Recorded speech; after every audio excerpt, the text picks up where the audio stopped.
The mushroom cloud rose over New Tokyo like a funeral pyre for the human race. Commander Kason Hayes stood on the observation deck of the evacuation transport, watching Earth's final stronghold dissolve into radioactive ash. The blast wave expanded outward in a perfect sphere of destruction, consuming everything in its path. Skyscrapers that had stood for 2 centuries vaporized in microseconds. The arcology towers, humanity's last architectural triumph, melted like candles. 8 billion souls reduced to scattered colonies and one desperate gambit. Through the reinforced viewport, the Galactic Council's dreadnoughts hung in orbit like executioners, their weapons still glowing from the bombardment. Kaysen counted them. 53 capital ships, each one massing more than the entire remaining human fleet combined. They'd positioned themselves in a perfect sphere around Earth, ensuring no escape, no last-minute salvation. The Council had come for total victory, and they'd achieved it. Behind him, the bridge crew worked in silence. No one spoke. No one cried. Shock had given way to numbness, and numbness to the mechanical execution of final duties. They'd known this was coming for 3 months, ever since the Council fleet had emerged from hyperspace and delivered their ultimatum: surrender or extinction. Humanity had chosen extinction, not out of pride, but out of knowledge. The Council didn't want surrender. They wanted submission so complete it erased what made humans dangerous in the first place. They wanted humanity broken, scattered, reduced to labor forces on alien worlds. They wanted the human spirit crushed under the weight of knowing their place. Kaysen had seen the detention camps on Proxima. He'd read the reports from colonies that had surrendered. Humanity could survive subjugation, but it would die inside. Better to burn bright and leave something behind than fade slowly into servitude. His reflection in the viewport showed a man aged beyond his years. At 42, grey streaked his temples and lines carved deep around his eyes. 3 years of fighting a losing war against an enemy with superior numbers, technology, and resources had taken its toll. He'd ordered retreats from a dozen systems. He'd watched colonies burn. He'd sent good people to die buying time for evacuations that saved fragments of what had once been a thriving interstellar civilization. Now Earth itself burned below him, and Kaysen wondered if any of it had mattered. "Sir, they're hailing us," Specialist Rivera's voice cracked. She was 23, fresh from the academy on Mars before the war started. She'd never known peacetime. "They want our surrender." Kaysen turned from the viewport, his movements deliberate. The bridge crew looked to him, their faces hollow with grief. They needed him steady. They needed him strong. They needed him to give them something to hold onto as their world died. "Open a channel. Wideband. I want every council species to hear this." Rivera's fingers danced across a console, hands shaking but competent. "Channel open, sir. Broadcasting across all council frequencies. They're receiving." The viewscreen flickered to life, displaying the smug features of High Arbiter Qualrix, his chitinous face plates arranged in what passed for a smile among the Vraxii. The alien's exoskeleton gleamed in the bridge lights of his flagship. Behind him, Kaysen could see other council members gathered. They wanted to watch humanity's final humiliation together. Commander Hayes, Qualrix's translator, rendered his clicking speech into flat, emotionless English. "Your species' aggression ends today. Submit to judgment, and we may show mercy to your scattered survivors." Aggression. The word burned in Kaysen's mind. Humanity's crime had been expanding too fast, colonizing too many worlds, developing technology that made the Council nervous. The crime had been refusing to accept limits set by species who'd controlled the galaxy for millennia. The crime had been being human in a universe that demanded conformity. Kaysen stepped closer to the camera, his reflection sharp against the burning world behind him. He could see New Tokyo's remains in the viewport over his shoulder, a glowing crater where 20 million people had lived their lives. His wife had been down there, managing relief efforts. His daughter had been teaching at the university. Neither had made it to the transports. "You came to our home because we refused to kneel. You called us dangerous because we wouldn't accept our place beneath you.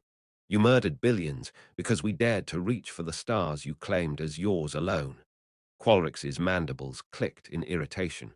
Other council members shifted behind him, their alien features arranged in expressions Kaysen had learned to read over 3 years of war. Annoyance, impatience. The victors were bored with the defeated already. Your point, human. Kaysen felt something settle in his chest.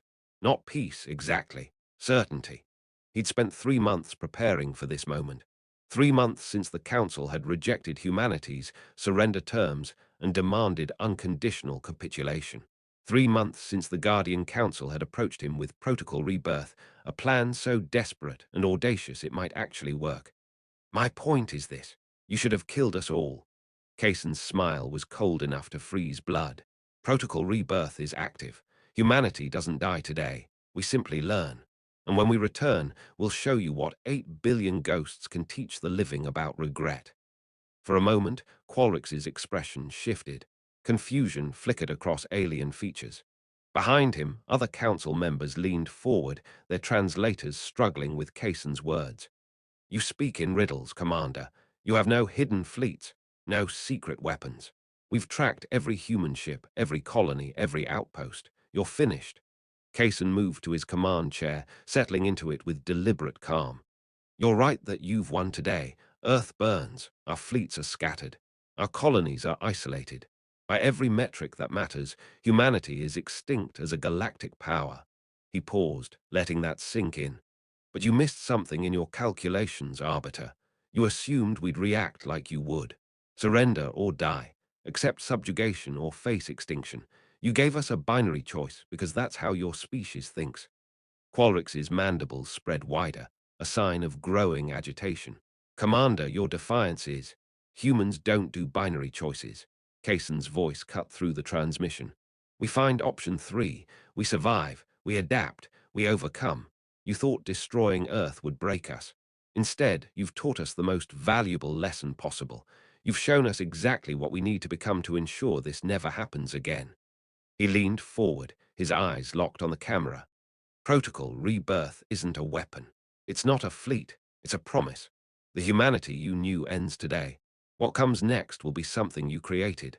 Something forged by your aggression, tempered by your cruelty, sharpened by your genocide. And when we emerge from the ashes, we won't be the species that sued for peace. We'll be the species that learned peace was never an option. Kaysen gestured to Rivera. Cut transmission. The screen went dark before Qualrix could respond. Silence filled the bridge. Kaysen counted to 10, letting his crew process what he'd said. Then he stood, his voice steady and clear. Helm, plot course for the Salvation coordinates, maximum speed, navigation, randomize our exit vector. I don't want them following us. The crew moved with renewed purpose. Orders were acknowledged. Systems came online. The transport's engines thrummed to life, building power for the hyperspace jump. Kaysen moved to Rivera's station. She looked up at him, tears finally breaking through her professional composure. Sir, is it real? Protocol Rebirth. It's real, Kaysen said quietly. Dr. Park and her team have been working on it for 5 years.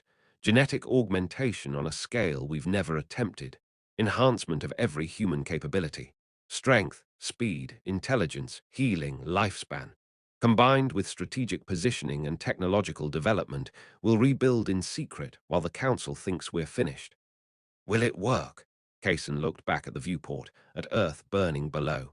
It has to, because the alternative is letting them win, letting 8 billion people die for nothing. I won't accept that. Rivera wiped her eyes and returned to her console. Signal sent to Salvation, sir. Awakening sequence confirmed active. Good. Kaysen returned to his command chair as the countdown began. All stations, prepare for jump. The bridge lights dimmed as power diverted to the hyperspace engines. Through the viewport, Earth continued to burn. The Council fleet held position, satisfied that humanity's last resistance had been eliminated. They were wrong.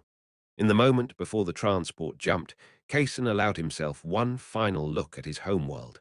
He'd been born in San Antonio, grew up in Lunar City, trained at the Mars Naval Academy. Earth had always been there, a blue marble in the sky that represented home even when he was light years away. Now it was ash and fire. The transport jumped to hyperspace, reality folding around them as they escaped into the darkness between stars. Earth became a tomb behind them. But tombs, Kaysen knew, were places where the dead waited to rise again. Starbase Salvation drifted in the darkness between spiral arms, hidden in a nebula the Council's sensors couldn't penetrate. The massive station had taken 30 years to build in secret, its construction masked as mining operations in deep space. Now, with Earth gone, it became humanity's ark.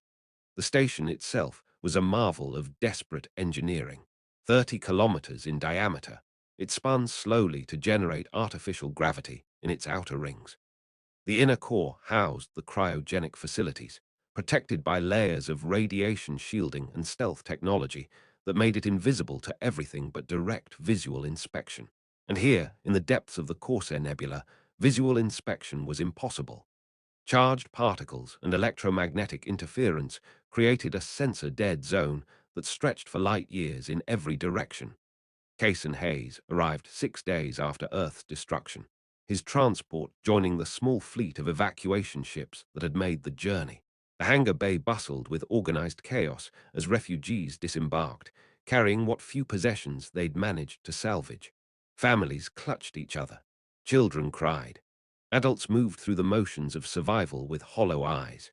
Kaysen ignored the crowds and made his way directly to the cryogenic bay. He needed to see it with his own eyes, needed to confirm that protocol rebirth was more than a desperate theory sketched out in classified meetings. The bay doors opened with a pneumatic hiss, revealing a chamber that stretched beyond sight. Kaysen stood at the entrance, watching technicians prepare the first wave of awakening. 1 million pods lined the chamber walls in perfect geometric arrays, each containing a volunteer who'd accepted the transformation. Row upon row of crystalline cylinders, each one holding a human who'd chosen to become something more. Project Guardian had promised them power enough to protect what remained of humanity. It had delivered something closer to perfection. Dr. Elizabeth Park stood at a central console, her fingers moving across holographic displays with practiced efficiency. She'd been awake for 3 days straight, overseeing the awakening preparations.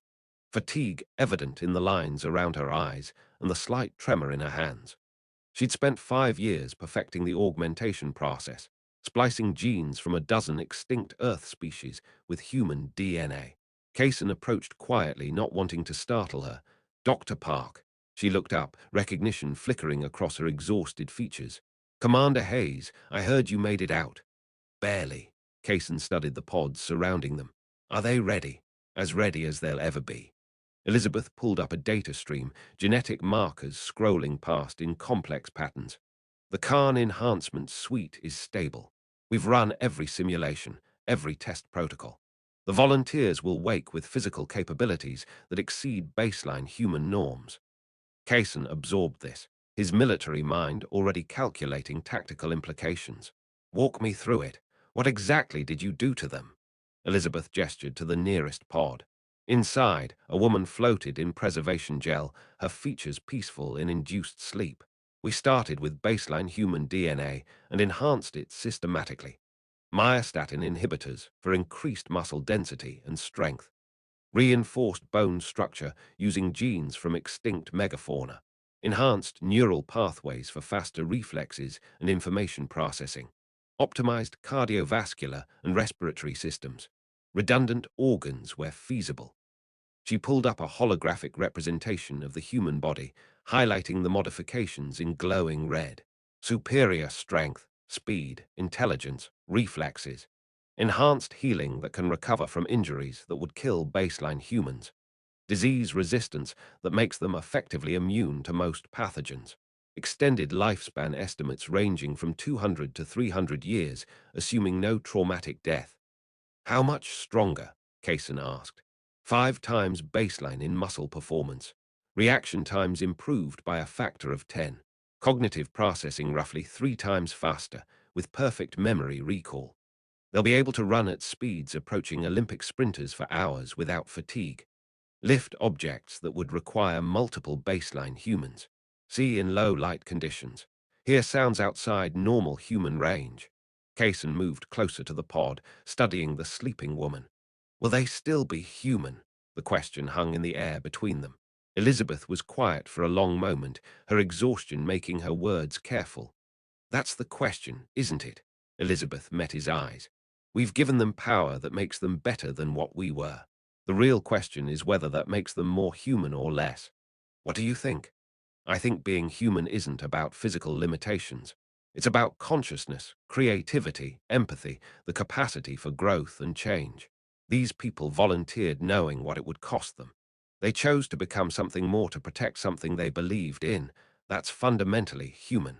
Kaysen nodded slowly. When does the awakening begin? Now. Elizabeth returned to her console and input a command sequence. Throughout the bay, status lights shifted from red to amber. The process takes 6 months. We're starting with Captain Mitchell. He volunteered first, and his psychological profile suggests he'll adapt fastest. A pod at the center of the bay began to glow. Preservation gel drained away, replaced by oxygenated fluid that would ease the transition to consciousness. Monitoring equipment tracked vital signs that would begin their slow climb toward normal ranges over the coming months. Kaysen watched the initial phase complete. Around the bay, technicians moved between pods, verifying systems, and preparing for the cascade of awakenings that would follow. 1 million people, each one transformed into something that shouldn't be possible. Each one a weapon aimed at the Council's heart. 6 months, Kaysen said. That's a long time to wait. The neural integration alone takes 8 weeks, Elizabeth explained. The enhanced systems need time to come online gradually. Rush it, and we risk permanent damage. The volunteers will wake slowly, their bodies adjusting to capabilities they've never experienced. It's not like flipping a switch. Kaysen nodded, accepting the timeline. Keep me updated on his progress. Daily reports, Elizabeth promised. Over the following months, Kaysen watched as Captain Mitchell's vital signs slowly stabilized. Muscle density increased. Neural pathways formed new connections. The augmentation took hold day by day, transforming baseline human into something more. 6 months later, Kaysen returned to the cryogenic bay. Elizabeth stood at the central console, monitoring the final stage of awakening. He's ready, she said simply. The pod opened with a hiss of escaping vapor. Captain James Mitchell sat up slowly, his enhanced muscles adjusting to movement. Water sluiced off his body as he swung his legs over the edge of the pod.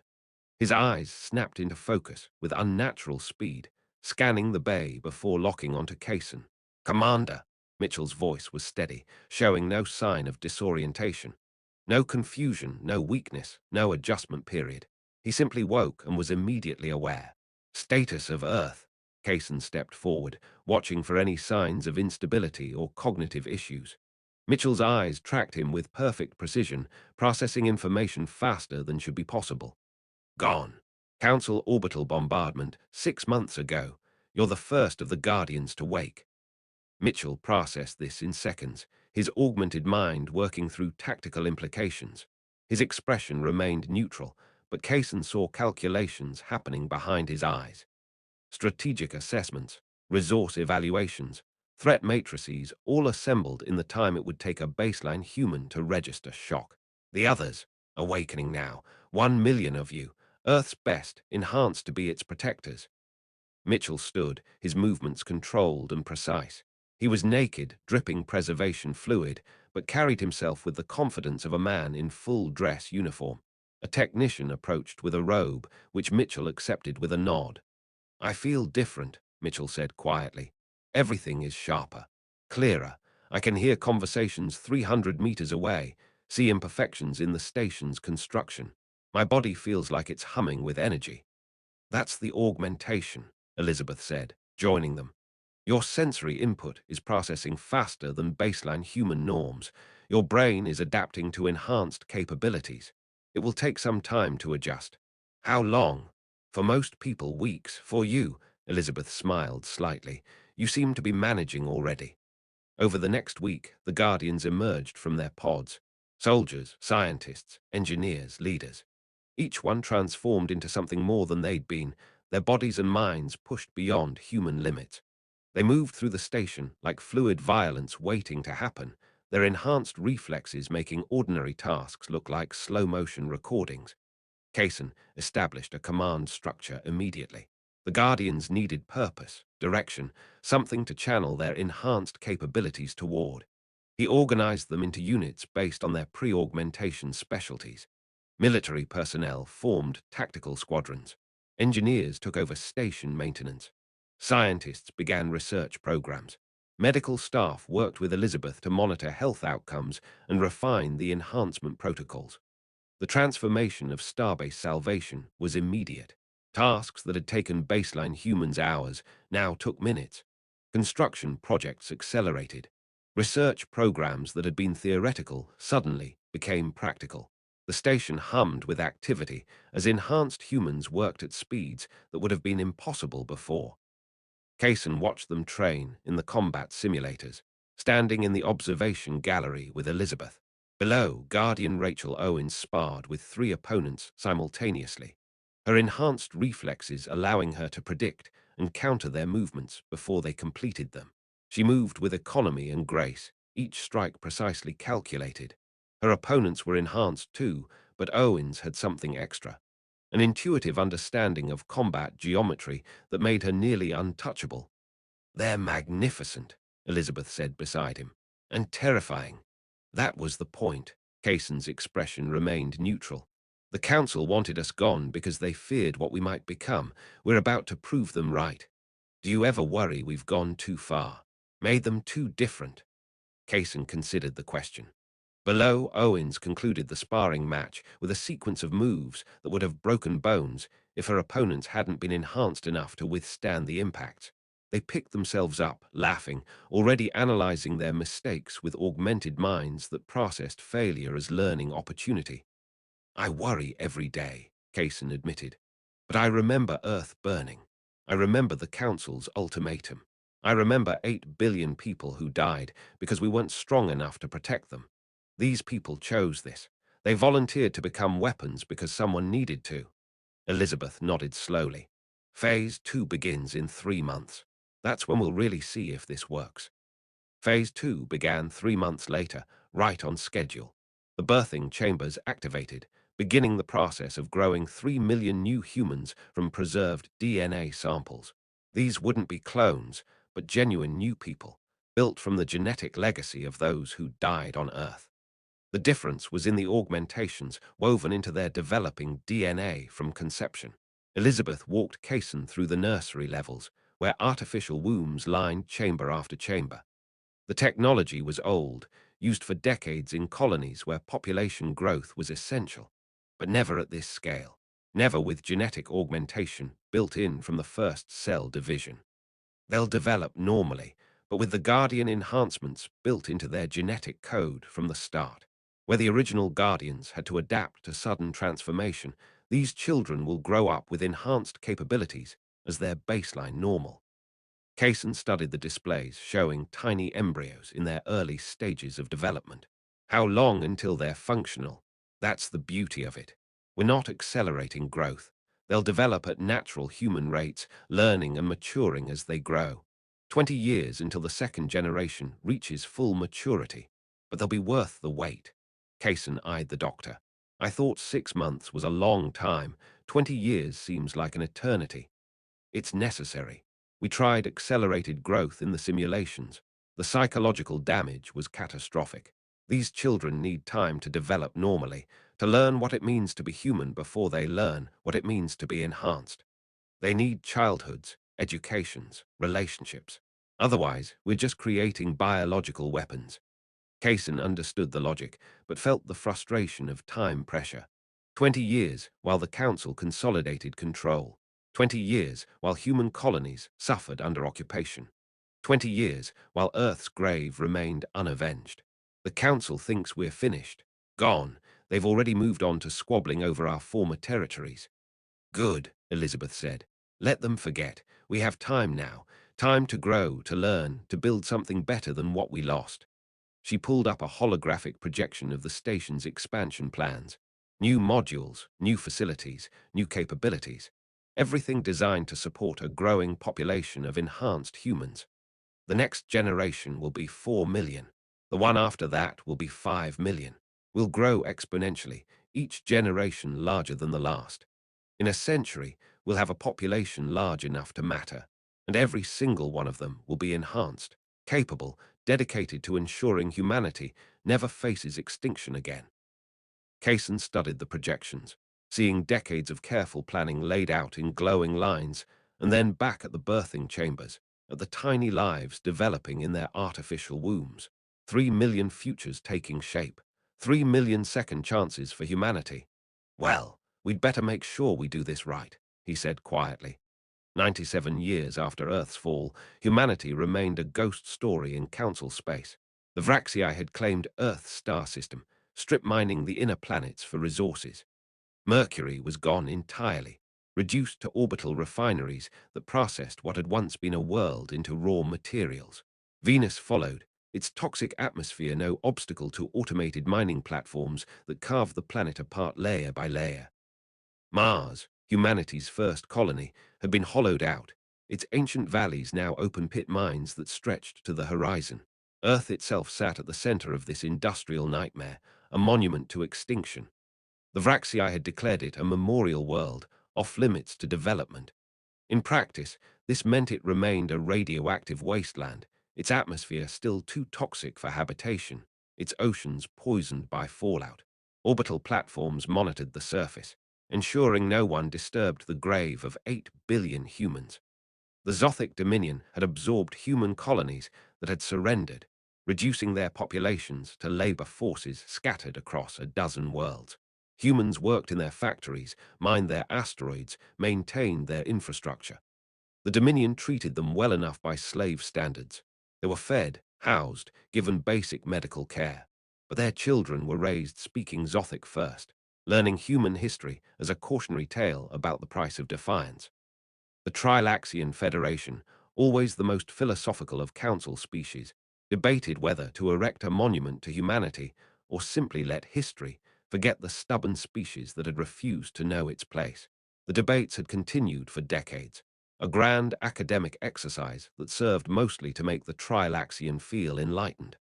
They published papers on human aggression, human innovation, human short-sightedness. They held symposiums examining what humanity's extinction meant for galactic civilization. None of them ever asked whether humanity was truly extinct. In the Council's Grand Assembly chamber on the capital world of Axis Prime, representatives from 43 species gathered for their quarterly session.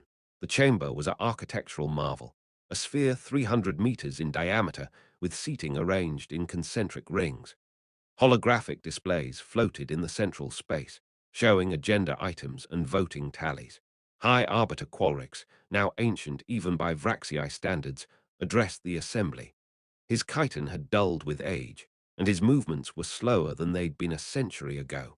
But his voice remained strong, amplified by the chamber's acoustics to reach every representative. Let us begin. The agenda addressed border disputes between the Vraxii and Dominion, trade negotiations with newly contacted species on the galactic rim, resource allocation for exploration projects, the usual business of empire conducted with the confidence of species who'd controlled the galaxy for millennia. No one mentioned that 3 council species had fought wars and were still arguing over human territory. No one discussed the labor camps where human populations were slowly declining through attrition and cultural assimilation. No one questioned whether a species capable of reaching 30 star systems in 2 centuries might have left contingencies. The Council had won. History moved forward. The human problem was solved. But in the darkness between stars, 10,000 light-years from the nearest Council outpost, Starbase Salvation thrummed with life. The station had grown over the decades, expanding from its original 30-kilometer diameter to a sprawling complex that stretched across 200 kilometers of space. New modules connected by transport tubes formed a web of habitation rings, research facilities, construction yards, and agricultural sections. What had begun as an ark had evolved into a hidden city, home to 5 million enhanced humans who existed outside council awareness. Nathan Pierce stood on the observation deck of the primary command ring, watching construction drones assemble the latest prototype. The viewport stretched 50 meters, offering an unobstructed view of the construction yards where humanity's future took shape. At 37, Nathan belonged to the 4th generation, born in the birthing chambers and raised among the Guardians. His enhanced physiology was simply how life worked. He'd never known the limitations of baseline humanity, never experienced what it meant to be weak or slow or mortal in the old sense. His muscles could lift half a ton. His reflexes operated on a time scale that made baseline human movement look frozen. His mind processed information 3 times faster than his ancestors, with perfect recall of everything he'd ever experienced. He was, by the standards of pre-augmentation humanity, superhuman. By the standards of starbase salvation, he was normal. "The quantum fold drive is online," he reported to Commander Cason Hayes, now ancient but still sharp despite his age. Longevity treatments had extended Cason's life well beyond natural limits, but time still took its toll. He looked every day of his 139 years, his face a roadmap of lines and scars. His hair had gone completely white decades ago. His hands showed tremors he tried to hide. But his eyes remained clear, and his mind still worked with the clarity that had saved humanity on Earth's last day. Cason stood beside Nathan, leaning slightly on a cane. "Show me." Nathan gestured to the vessel taking shape in the construction yard, where council ships resembled floating fortresses. Bristling with weapons and armor plating, humanity's new designs looked like predators. The hull was smooth and angular, built for speed rather than intimidation.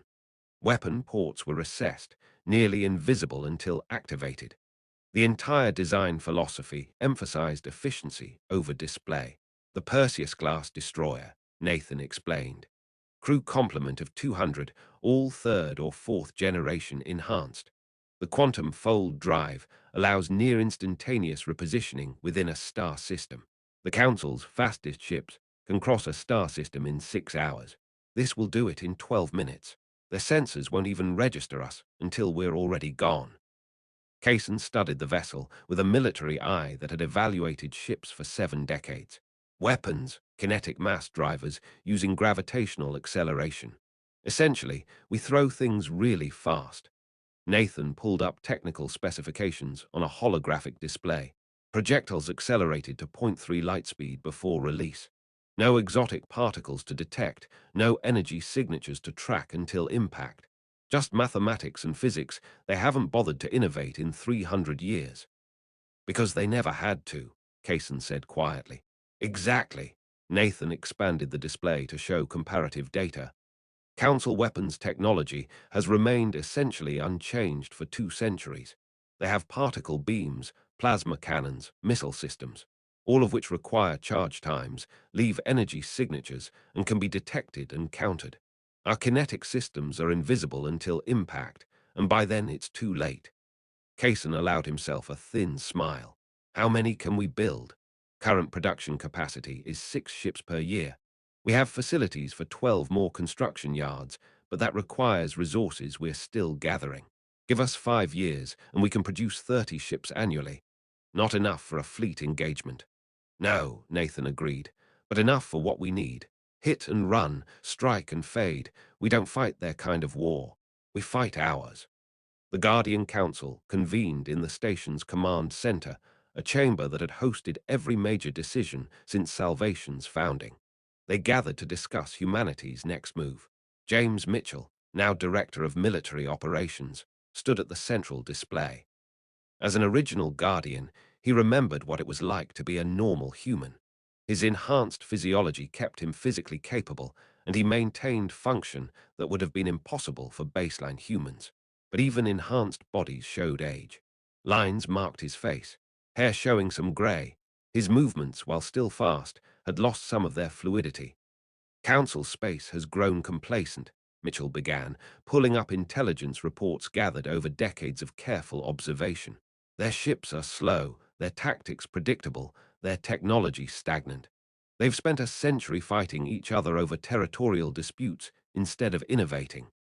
Holographic displays showed Council fleet deployments across known space. Vraxii dreadnoughts patrolling claimed territories. Zothic carriers defending trade routes. Trilaxian research vessels exploring new systems.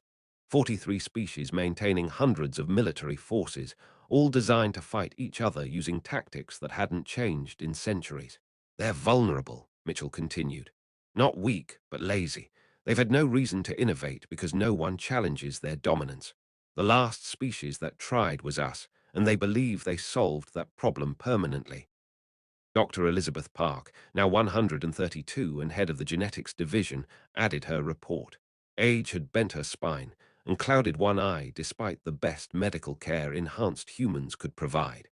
But her mind remained sharp, still the brilliant geneticist who'd created the Guardian Enhancement Suite. The fifth generation begins maturation next year, each one born with enhancements that have been improved upon from the previous generations. Additionally, natural births among third and fourth generation families are exceeding expectations. Their children inherit the enhancements genetically, with refinements we never anticipated. These naturally born enhanced humans show cognitive development 30% higher than their birthing chamber counterparts. She pulled up population projections, growth curves that showed exponential expansion. The sixth generation enters the birthing chambers in 3 years. We're approaching sustainable population growth that will let us expand beyond Salvation Station. Still not enough for a war, Guardian Director Thomas Briggs said. He'd been a colonel on Earth, responsible for planetary defense in the final days. That failure still haunted him, evident in the way he studied tactical displays like he was searching for the mistake he'd made a century ago. The Council has trillions across hundreds of worlds. Even enhanced, we can't match those numbers. We don't need to match their numbers, Nathan said from his position near the viewport. All eyes turned to him. The fourth generation had grown up planning for this moment, their enhanced minds working through scenarios the originals couldn't have imagined. They'd been raised on stories of Earth's fall, educated in strategy and tactics from childhood, trained to see the Council not as invincible overlords, but as the enemy who could be beaten. Kaysen gestured for Nathan to continue. Explain. Nathan stepped to the central display, his movements confident.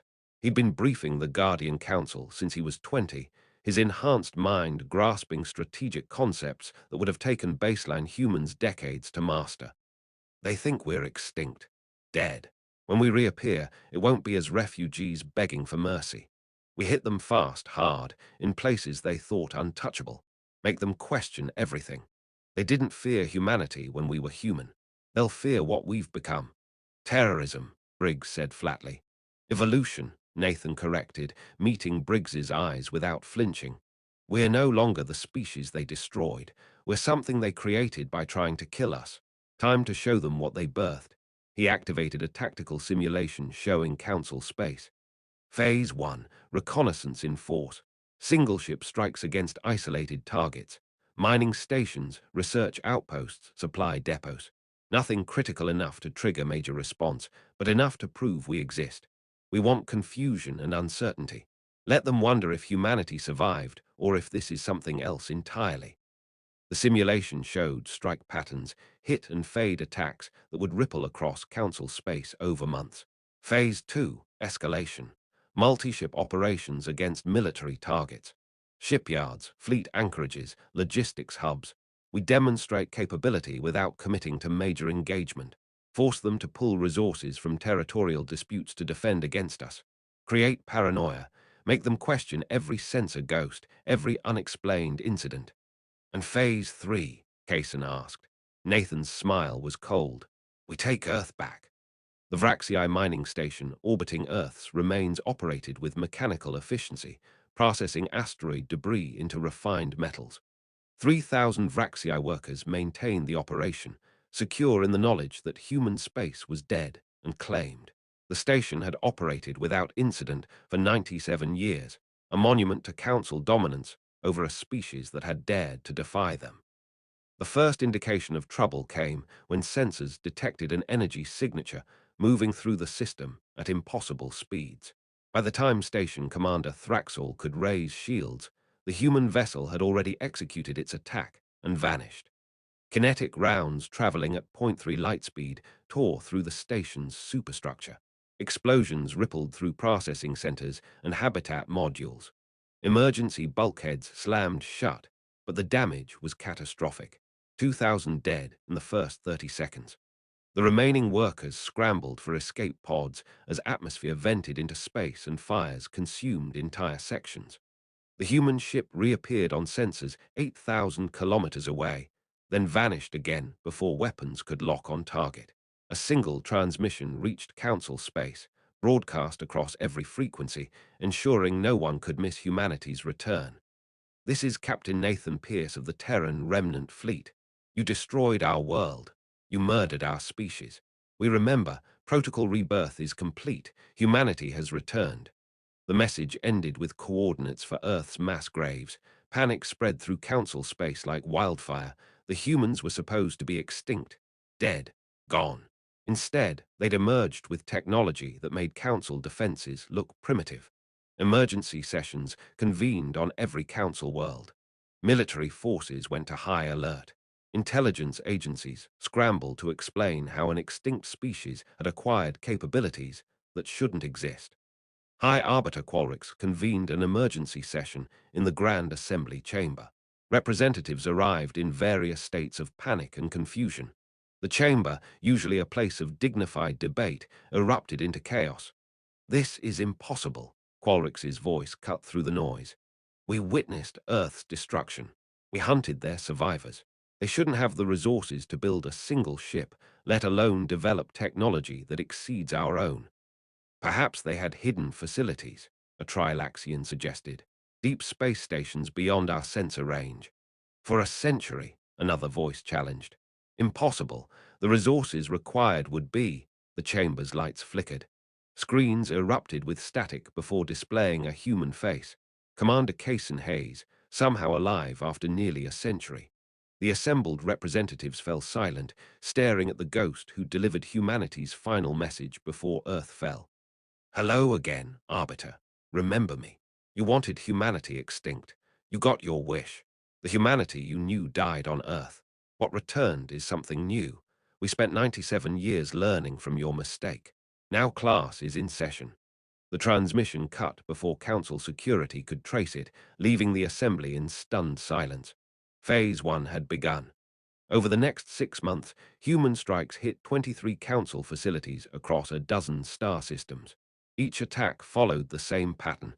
A ship would appear without warning, moving at speeds sensors barely registered. Kinetic weapons would devastate the target. The ship would vanish before response forces arrived.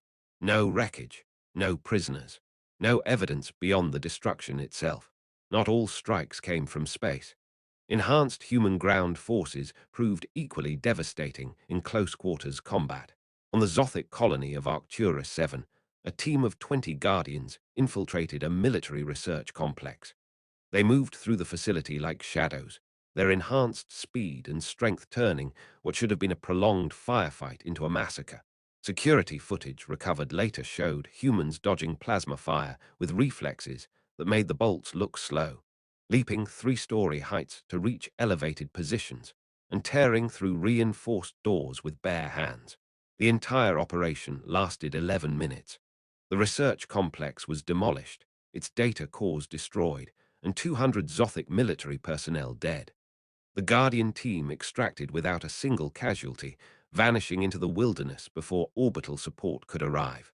Nathan stood on the bridge of the Perseus, his command ship, reviewing after-action reports from the latest strike. The target had been a Zothic research station studying exotic matter.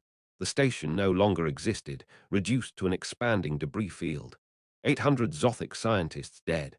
Another reminder that humanity remembered. 28 successful strikes, 0 casualties on our side, Nathan said, scrolling through the data. Their response time improves each engagement, but they're still too slow. Rachel Owens, now fleet coordinator, pulled up strategic projections on the main display. Despite her age as one of the original Guardians, her mind was still as sharp as ever. "They're diverting resources to hunt us, troop movements away from border conflicts, fleet redeployments to protect critical infrastructure. We're forcing them to react instead of act." "Good," Nathan said. "Keep them off balance. The longer they chase shadows, the more time we have to build." The strategic objective of Phase 1 wasn't destruction for its own sake. Every target had been carefully selected to achieve specific goals. research stations that might develop countermeasures, mining operations that fed Council military production, logistics hubs that supplied territories. Each strike degraded Council capabilities while demonstrating human technological superiority. But more importantly, each strike spread fear. The Council had spent a century believing humanity was finished. Now they jumped at every sensor anomaly, diverted fleets to investigate false alarms, and argued among themselves about how to respond to an enemy they couldn't predict or track. Back at Salvation Station, the construction programs ran day and night. The fifth generation had matured, adding their enhanced capabilities to the workforce, each one born with capabilities that made them superior to anything the Council could field. Shipyards assembled new vessels using designs that pushed physics to its limits. Research teams developed weapons systems based on theories Council scientists had deemed impossible. The station had grown beyond recognition. Where once it had been a single 30-kilometer arc, it now sprawled across 400 kilometers of space. Habitation rings housed 9 million enhanced humans. Construction yards produced ships at rates that would have been impossible with baseline human workers. Agricultural sections generated food using advanced hydroponics. Research facilities pushed the boundaries of physics, genetics, and engineering. Dr. Elizabeth Park addressed the Genetics Council with updates on the sixth generation, her aged voice still carrying the authority of the woman who'd created the Guardian Enhancement Suite. We've refined the Enhancement Suite based on 5 generations of data. These children will represent the peak of what genetic augmentation can achieve without losing essential humanity. Define essential humanity, one of the Guardian Council members asked, a question that had been debated since the first Guardians awoke. Elizabeth considered the question carefully, as she always did. They'll feel, love, dream, create. They'll have the capacity for empathy, creativity, moral reasoning. They're simply better equipped to act on those capabilities. Stronger doesn't mean crueler. Smarter doesn't mean colder. We're not creating monsters. We're creating humanity's best possible expression of itself. Kaysen, observing from his seat, added quietly, "We're creating survivors." 6 months after the first strike, Nathan received authorization to begin Phase 2. Where Phase 1 had targeted isolated facilities, Phase 2 focused on military assets, shipyards, fleet anchorages, weapons research facilities, supply depots that fed Council military operations. The objective was to degrade their ability to wage war while forcing them to commit resources to defense. The first, Phase 2 operation, targeted a Vraxii shipyard in the Terminus system. The facility produced dreadnoughts, the backbone of Council military power. Nathan led a strike force of 5 ships against a target protected by 20 warships and orbital defense platforms. "All ships execute on my mark," Nathan said, watching the tactical display. "Remember, we're not here to fight. We're here to break things and leave."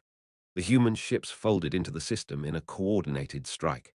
Kinetic weapons hammered the shipyard's construction bays, reducing them to twisted metal. Defense platforms returned fire, but human ships were already gone, reappearing at different vectors to launch new attacks. The Vraxii warships tried to form defensive formations, but human quantum fold drives made traditional tactics useless. 12 minutes after the attack began, Nathan's force folded out of the system. Behind them, the shipyard burned. 3 half-completed dreadnoughts would never launch. The facility's construction capacity was reduced by 70%. 16 Vraxii warships drifted as debris, destroyed trying to defend a target that moved faster than they could track.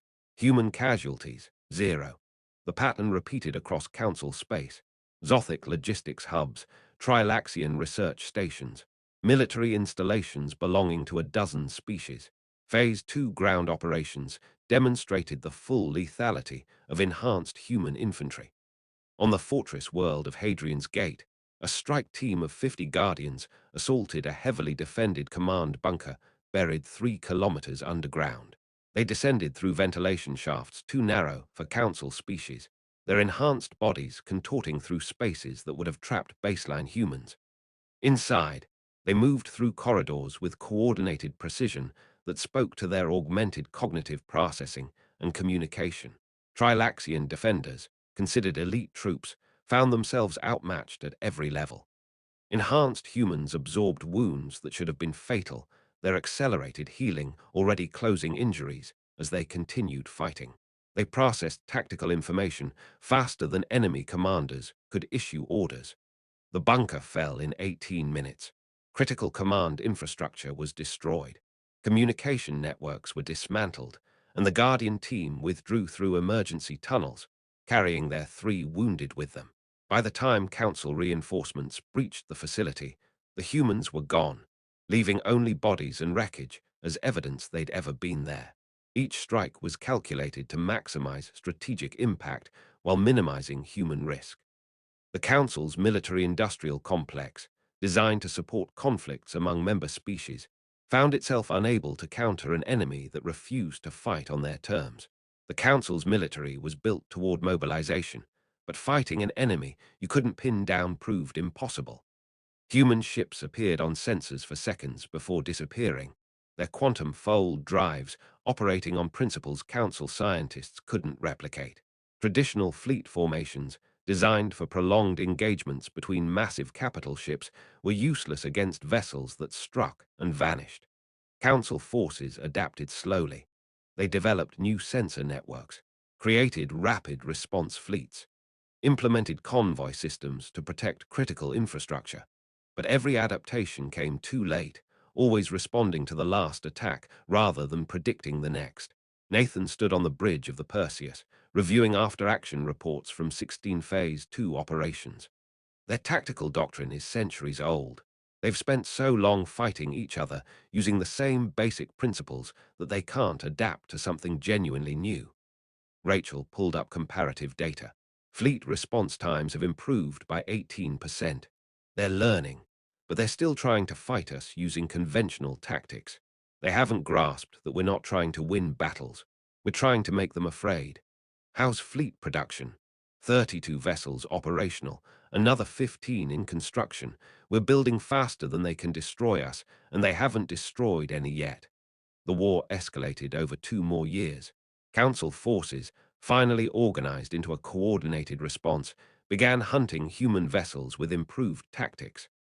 They studied the patterns of human strikes, predicted likely targets, positioned ambush forces. Their determination was admirable. Their execution was competent. It wasn't enough. But eventually, through sheer persistence and numerical superiority, they achieved their first success. The destroyer Hawking, conducting reconnaissance near a suspected council staging area, detected unusual sensor readings. Captain Lisa Reynolds analyzed the data, her enhanced mind processing tactical implications in seconds. "It's a trap," she said. "Multiple gravity well generators creating overlapping fields. They're trying to prevent quantum fold." "Can we break free?" her executive officer asked. "Not before they arrive."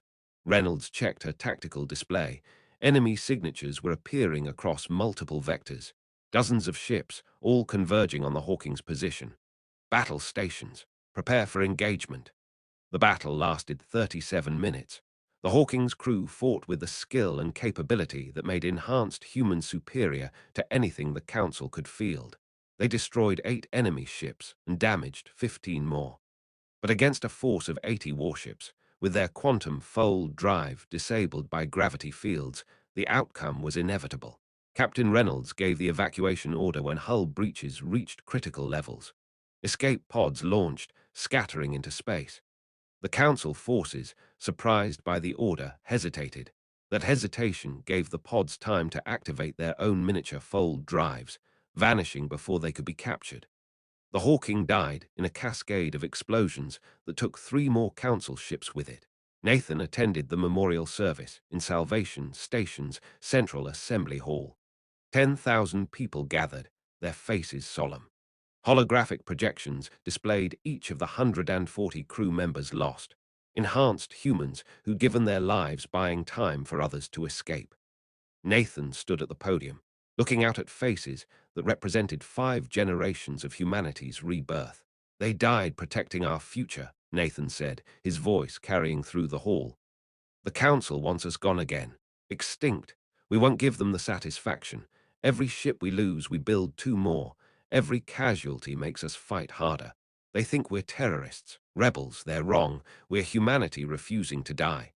The memorial ended with a moment of silence. Then the assembled crowd returned to their duties. Ships to build, weapons to test, plans to refine. The war continued. The Guardian Council voted to escalate operations. Hit-and-run strikes gave way to sustained campaigns. Human fleet groups began targeting Council military assets directly, engaging in running battles that showcased their technological advantages.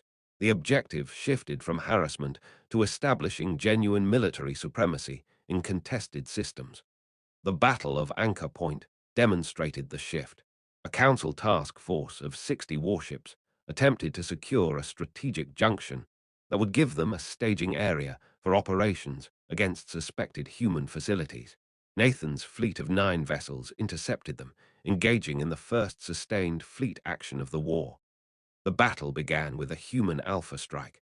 9 ships folding in simultaneously, launching kinetic bombardments that destroyed 12 Council vessels before they could raise shields. The surviving Council forces tried to form defensive formations, but human quantum fold drives turned the engagement into a nightmare. Human kinetic weapons, accelerated to relativistic speeds, punched through shields the Council had considered impervious. Fold drives allowed for hit-and-fade tactics that turned traditional battle formations into death traps. Council ships fired at positions human vessels had occupied seconds ago, their weapons hitting empty space, while return fire carved through their formations. When the engagement ended 4 hours later, 52 Council ships drifted as debris. The human fleet withdrew with minor damage to 2 vessels and 0 casualties. Qualrics watched the battle recordings with growing horror. His command staff stood silent, their faces reflecting the same realization that was crystallizing in his mind. They were losing, not just battles, but the war itself. They're not just better equipped, Qualrics said quietly. They're better, faster reactions, superior coordination, tactical innovations we can't counter. What did they do to themselves? His chief scientific advisor, a Trilaxian named Vossum, studied the data with academic detachment. Genetic augmentation on a scale we've never attempted. They've enhanced themselves to the point where they're no longer baseline human. Stronger, faster, smarter. They built themselves into weapons. Can we replicate it? Not without 3 generations and resources we don't have. They spent a century preparing. We have months before they push into core systems. The Council faced a strategic nightmare. Human forces, though vastly outnumbered, operated with advantages that neutralized numerical superiority. Their ships were faster, their weapons more deadly, their crews more capable. Traditional military doctrine had no answer for an enemy that refused to fight on traditional terms. In the Guardian Council chambers aboard Salvation Station, Nathan proposed the final phase. We've proven we can fight them. Now we prove we can beat them. We take Earth back. Briggs studied the tactical projections displayed on the holographic table. The Sol system bristled with Vraxii defenses. The Vraxii have 300 warships in system, orbital defense platforms, ground-based weapons. Taking Earth means going through all of it. Then we go through all of it, Nathan said simply. Earth is more than a planet, it's a symbol. They took it from us as a demonstration of power. We take it back to prove they failed. Humanity is reborn on humanity's homeworld. Kaysen, frail now despite the longevity treatments, spoke quietly from his seat. His voice carried the weight of over a century of struggle. I watched Earth die. I'd like to see it live again before I join it. The vote was unanimous. The Terran remnant fleet emerged from quantum-fold space at Earth's orbital plane in a display of calculated intimidation. 63 human warships, each one representing the pinnacle of a century's desperate innovation, faced off against the Vraxii occupation force. Nathan broadcast on open channels. Vraxii forces, you occupy a grave. We're here to consecrate it properly. Leave now or join the dead. Qualrics himself commanded the defense, his flagship the dominant positioned at the system's center. You cannot win this, Pierce. We have numbers and position. This ends with your extinction. We died once already, Nathan replied. It didn't stick. Let's see if you fare better. The battle began with coordinated strikes on orbital platforms. Human ships were moving at speeds the Vraxii couldn't match. Kinetic weapons reduced platforms to shrapnel, while Council forces struggled to bring weapons to bear on targets that refused to stay still. The Vraxii fleet tried to form defensive formations, but human tactics shredded traditional approaches. It wasn't a battle so much as a systematic dismantling. Nathan's tactical display showed enemy positions collapsing. All ships focus fire on the dominant. End this. The combined fleet concentrated on Qualrix's flagship. Kinetic rounds hammered shields that hadn't been designed to withstand such punishment. The Dominant's hull buckled as projectiles traveling at point 0.4 light speed carved through his ship's armor. Qualrix's final transmission was interrupted by structural failure. "You're monsters, abominations. You're not even." The Dominant broke apart in a cascade of secondary explosions. The Vraxii fleet scattered. Some ships fled. Others surrendered. None continued fighting. Nathan ordered ceasefire and addressed the survivors. "This system is reclaimed. Leave. Tell the Council that Earth belongs to humanity again. Anyone who returns looking for a fight will find the same thing you found today." As Vraxii ships limped away, human forces began immediate cleanup operations. Debris fields were cleared. Damaged infrastructure was catalogued. Survey teams deployed to Earth's surface to assess environmental damage. Standing on the bridge of the Perseus, Nathan watched his homeworld turn below. He'd been born after Earth's fall, raised on stories of blue skies and green forests. What he saw now was a scarred ball of rock and ash, slowly healing but still wounded. Rachel joined him at the viewport. "Atmospheric processes can restore breathable air in 40 years. Terraforming teams estimate 50 before we can establish sustainable surface colonies. It's going to be a long rebuild." "We have time," Nathan said. "For the first time in a century, we have time." Cason Hayes died 3 weeks after Earth's liberation. His enhanced physiology and longevity treatments had bought him time, but a century of fighting had worn him down. He passed quietly in medical, surrounded by the guardians who'd followed him since the awakening.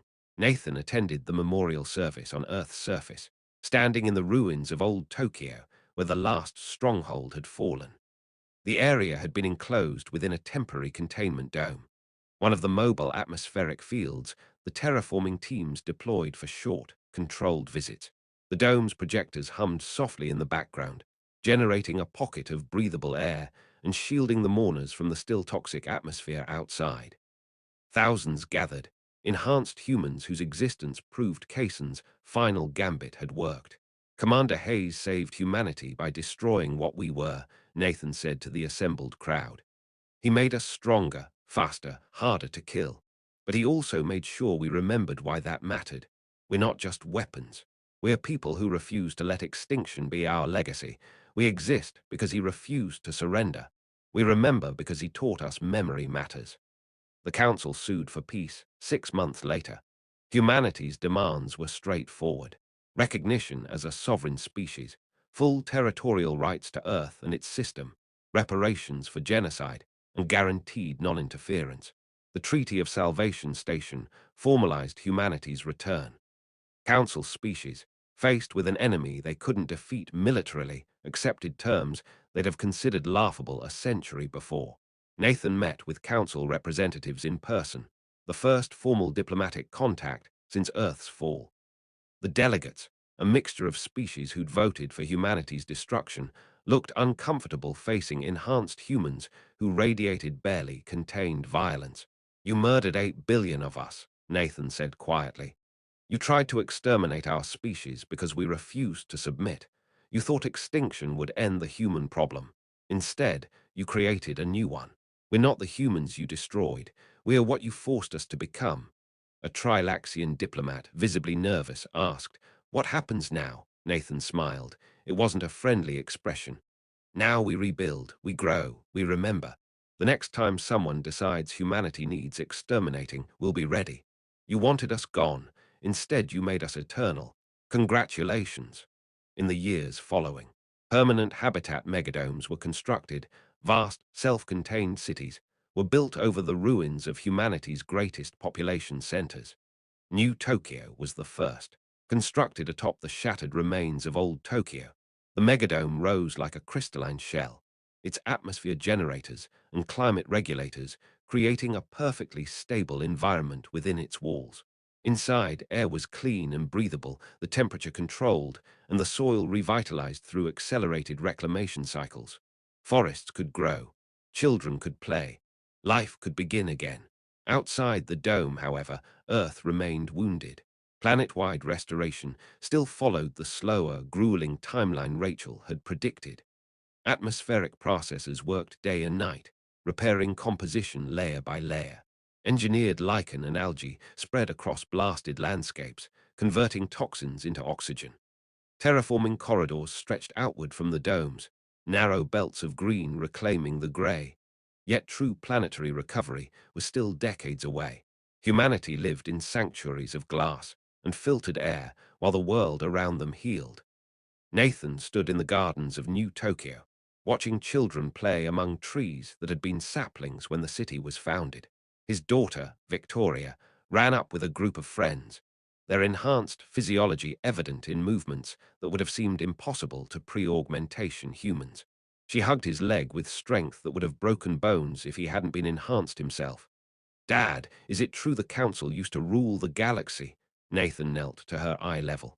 "They still do. Most of it, anyway. But not this part. This part is ours. Because we're stronger.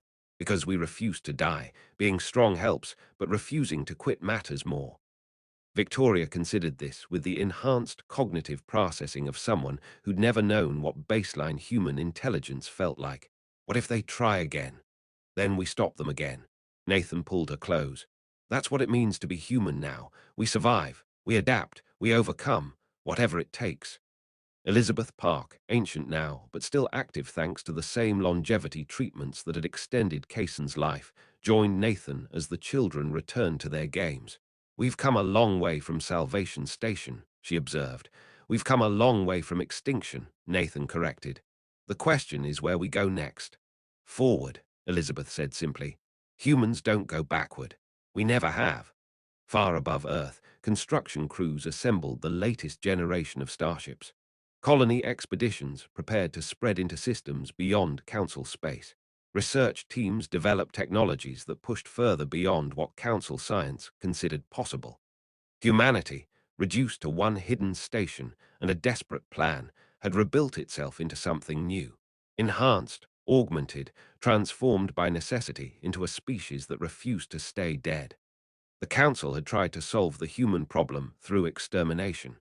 Instead, they taught humanity the most valuable lesson possible: survive at any cost and make them regret it. Protocol Rebirth had succeeded beyond its creator's wildest hopes.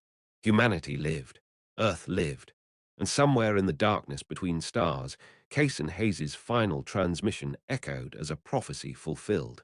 They had attacked humanity, humanity had returned, and the galaxy would never make that mistake again.